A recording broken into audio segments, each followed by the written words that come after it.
नमस्कार दोस्तों, स्वागत है आप सभी का आई प्लानेट कम्युनिकेशन सेंटर की स्मार्ट क्लास की एक और नई वीडियो में। दोस्तों, आज मैं आपको कंप्यूटर सिस्टम के अंतर्गत सेकेंडरी मेमोरी के कुछ एग्जाम्पल्स और बताने जा रहा हूँ। ये वीडियो कंप्यूटर सिस्टम की 10वीं और लास्ट वीडियो है जो आपके लिए बहुत ही खास रहेगी। दोस्तों, अगर आप हमारे चैनल पर नए हैं तो आप हमारे चैनल को लाइक और सब्सक्राइब अवश्य कीजिए और इस वीडियो को आप पूरा देखिए, इसे बिल्कुल भी स्किप ना कीजिए। तो चलिए शुरू करते हैं।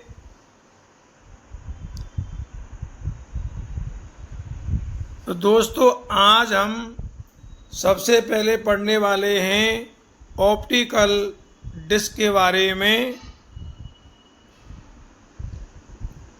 सभी जो ऑप्टिकल डिस्क होती हैं वो वृत्ताकार थाली के आकार की होती हैं। आपने देखी होगी जो जितनी भी ऑप्टिकल डिस्क हैं वो एक वृत्ताकार थाली जैसी होती हैं। यह अलग अलग आकार और भंडारण क्षमता में आती हैं।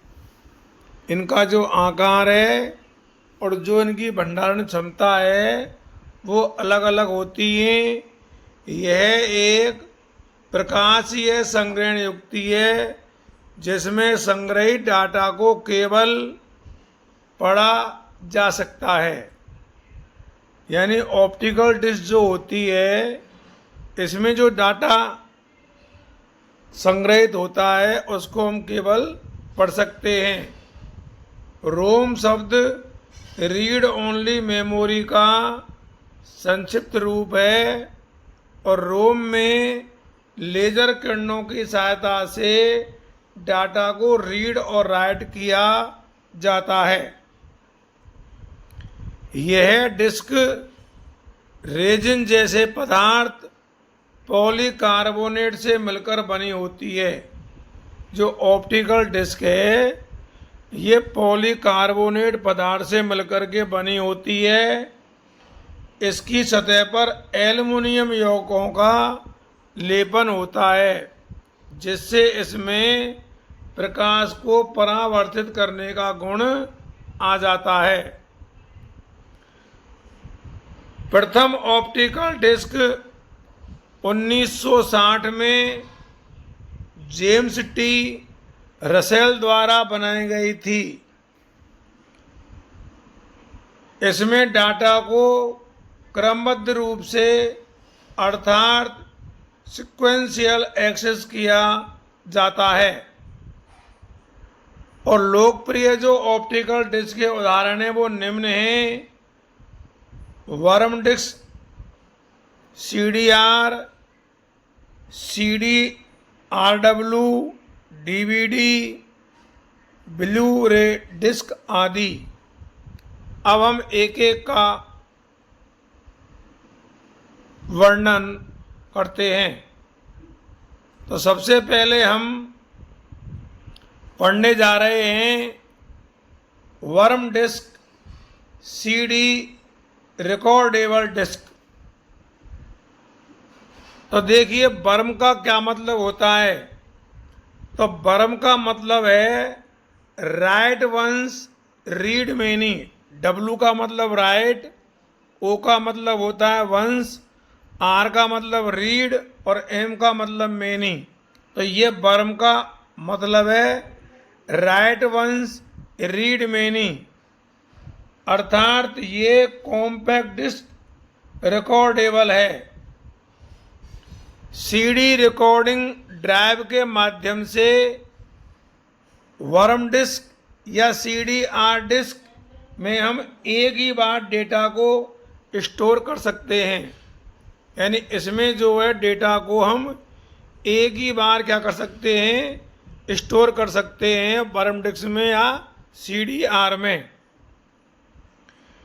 इन डिस्क में डेटा को पढ़ने के लिए लेजर बीम तथा डिस्क की सतह पर गहरे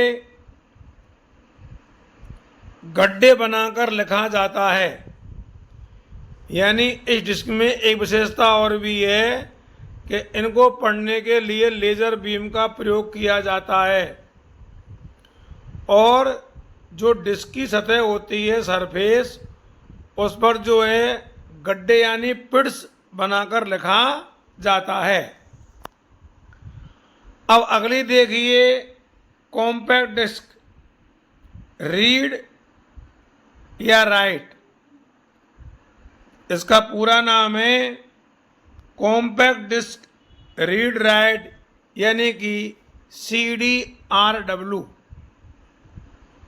यह वर्म डिस्क के समान है, लेकिन आप इसमें सूचनाओं को कई बार मिटा और लिख सकते हैं।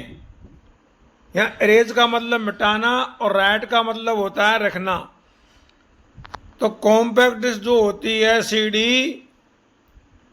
इसमें हम डेटा को कई बार मिटा सकते हैं और लिख सकते हैं।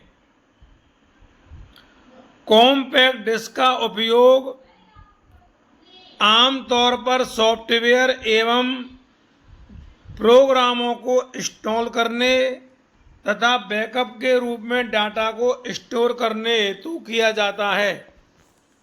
जो CD होती है कॉम्पैक्ट डिस्क, उसका उपयोग हम सॉफ्टवेयर एवं प्रोग्रामों को इंस्टॉल करने में और बैकअप के रूप में डाटा को स्टोर करने हेतु किया जाता है। इसमें डाटा को रीड या राइट करने के लिए लेजर तकनीक का प्रयोग किया जाता है। आप ध्यान रखना कि CD में यानी कि कॉम्पैक्ट डिस्क में डाटा को पढ़ने और लिखने के लिए लेजर तकनीक का प्रयोग किया जाता है। यह एक वृत्ताकार डिस्क होती है जो कि पॉलीकार्बोनेट से मिलकर के बनी होती है। CD पर अनेक ट्रैक एवं सेक्टर होते हैं। आपने देखा होगा कि CD पर जो है अनेक ट्रैक एवं सेक्टर होते हैं जो कि सर्पिलाकार रूप में व्यवस्थित होते हैं। इसकी जो अधिकतम स्टोरेज क्षमता है वो 700 मेगाबाइट्स होती है। इसको CD ड्राइव या DVD ड्राइव में लगाया जाता है। CD ड्राइव या DVD ड्राइव में इसको लगाया जाता है। यहाँ आप एक बात और समझिए, वर्निंग। वर्निंग क्या चीज़ है? देखो कि किसी डिस्क, चाहे वो CD हो सकती है या DVD हो सकती है, तो इसमें जो डाटा कॉपी करने की जो प्रक्रिया होती है, CD में या DVD में डाटा को कॉपी करने की जो प्रक्रिया होती है उसको हम बर्निंग कहते हैं। अर्थात किसी खाली डिस्क में कोई ब्लैंक CD है, ब्लैंक डिस्क है, उसमें डेटा लिखने की प्रक्रिया को बर्निंग या बर्न कहा जाता है। एक खाली या ब्लैंक CD को केवल राइट किया जा सकता है। अगला उदाहरण देखिए, डिजिटल वर्सेटाइल डिस्क। इसको हम DVD भी बोलते हैं। आपने नाम भी सुना होगा DVD का। यह एक ऑप्टिकल स्टोरेज डिवाइस है। ये क्या है? एक ऑप्टिकल स्टोरेज डिवाइस जो कि CD जैसी दिखाई देती है, लेकिन इनकी जो भंडारण क्षमता है अर्थात स्टोरेज कैपेसिटी वो 4.7 GB से लेकर के 8.5 GB तक होती है।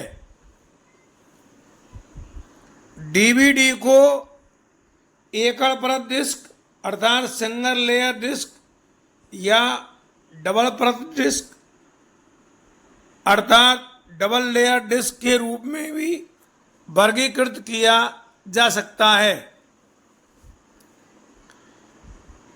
डीवीडी जो है अधिकतर उच्च गुणवत्ता वाली फिल्मों और ऑडियो फाइलों के भंडारण के लिए प्रयोग की जाती है। डीवीडी का जो प्रयोग है वो अधिकतर कहाँ करते हैं?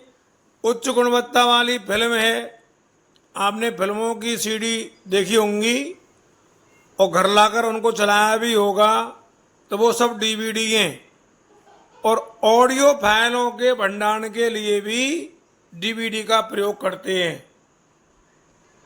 डीवीडी का जो व्यास होता है वो 4.7 इंच होता है। इसमें डाटा को हम रीड और राइट करने के लिए लेजर तकनीक का प्रयोग करते हैं। डीवीडी में डाटा को रीड या राइट करने के लिए डीवीडी डिस्क को डीवीडी ड्राइव में लगाया जाता है।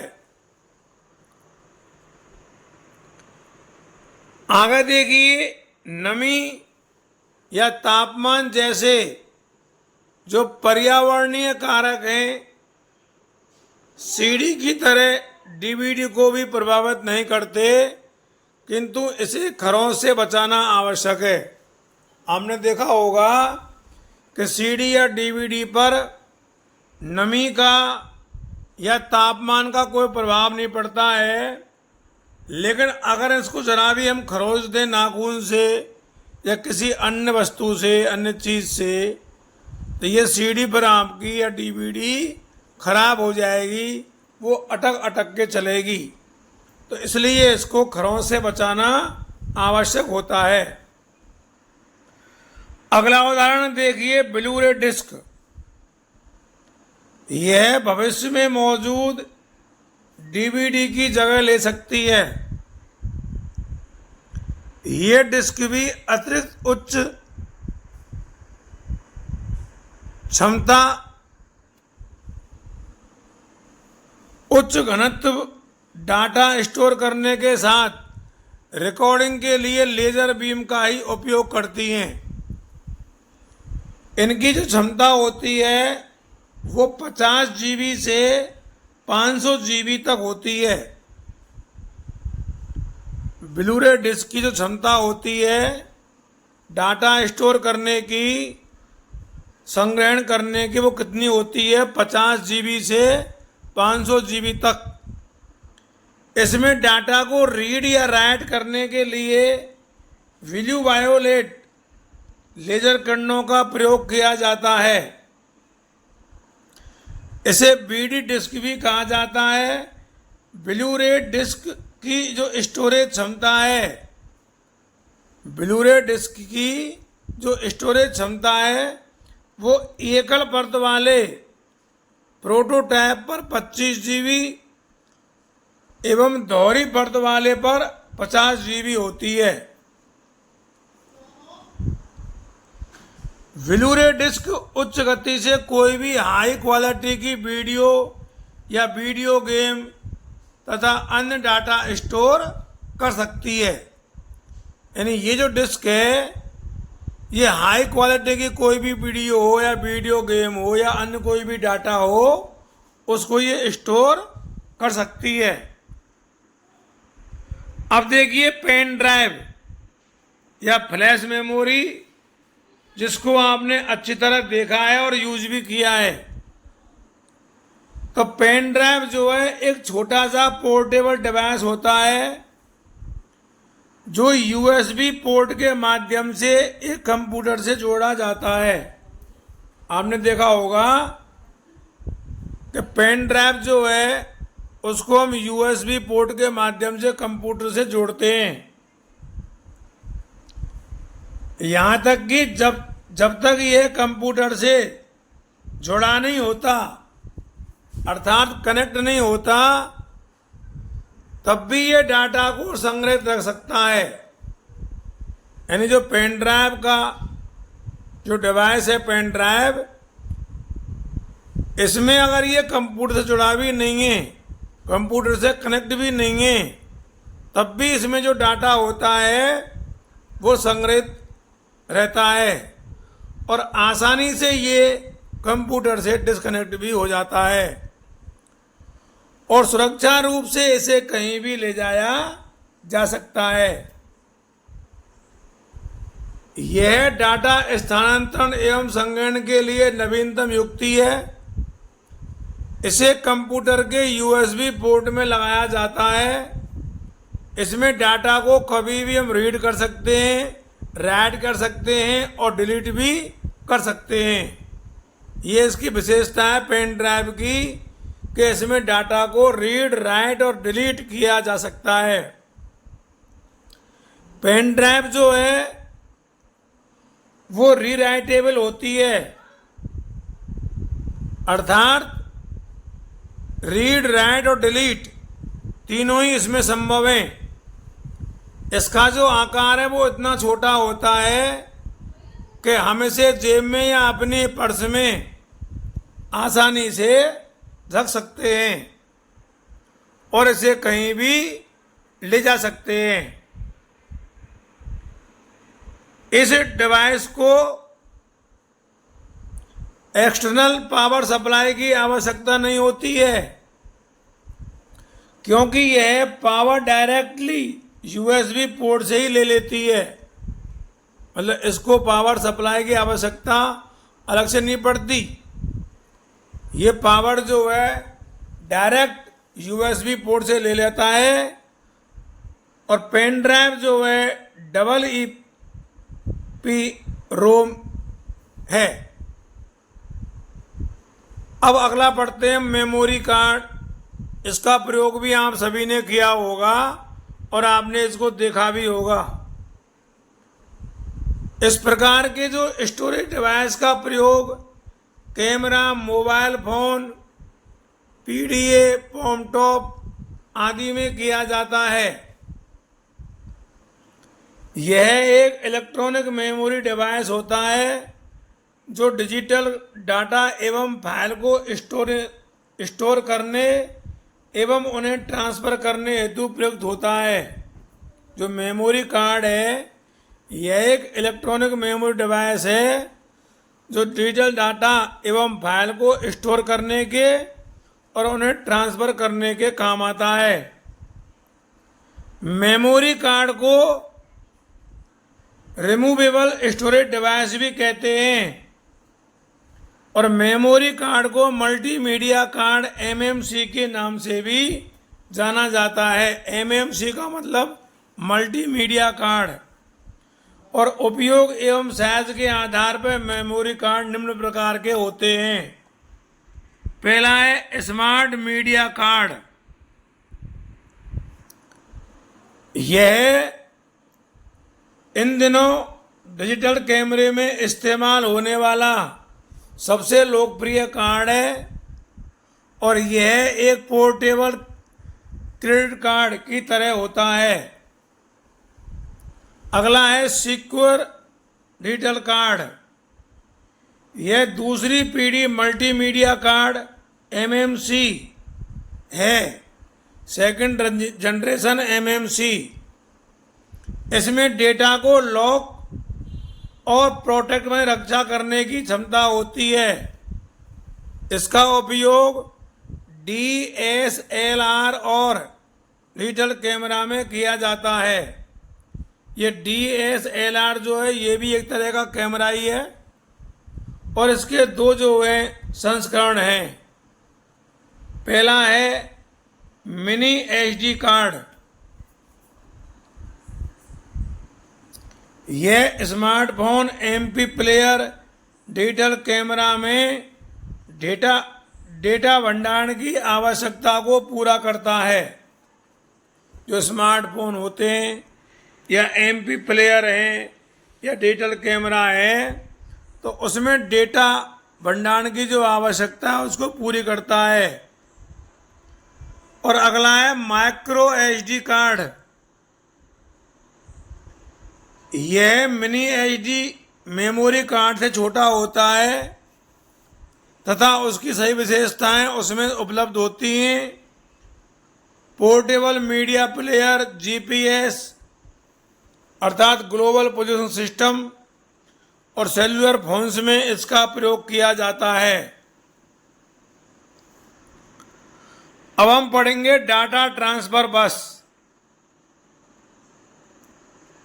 डाटा ट्रांसफर बस एक संचार प्रणाली है जिसके द्वारा कंप्यूटर सिस्टम में डिवीजन के मध्य में डाटा को ट्रांसफर किया जाता है और ये बस 3 प्रकार की होती है। Number 1 address bus, number 2 control bus और नंबर 3 डेटा बस। अब हम एड्रेस बस के बारे में पढ़ने जा रहे हैं। एड्रेस बस एक या एक से अधिक पैरेलल सिग्नल लाइंस के द्वारा बनी होती है। सीपीयू के द्वारा यह लाइन मेमोरी लोकेशन के उस एड्रेस को भेजने के काम आती है जहां डाटा जो है लिखा जा सकता है और पढ़ा जाना होता है। ये एड्रेस हमेशा सीपीयू के द्वारा दिए जाते हैं। अगला है कंट्रोल बस।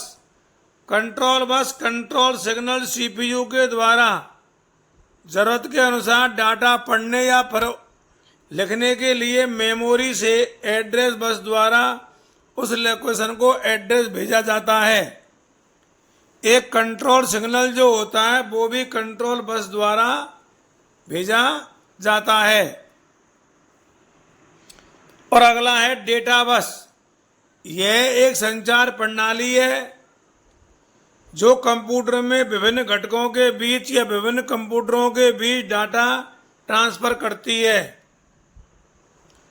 तो दोस्तों, इस प्रकार आज की वीडियो में बस इतना ही और इस 10वीं वीडियो के साथ ही कंप्यूटर सिस्टम का जो लेसन है वो आपका आज पूरा हो जाता है, समाप्त हुआ। इसके बाद आपको हम नए लेसन की वीडियो से आपको नई जानकारी देंगे। जिन लोगों ने आज की वीडियो देखी है उन्हें बहुत बहुत धन्यवाद। आपको हमारी ये वीडियो कैसी लगी कमेंट करके अवश्य बताएं और आप इस वीडियो को अधिक से अधिक लोगों में शेयर करें। एक बार पुनः आप सबके लिए धन्यवाद। जय हिंद, जय भारत।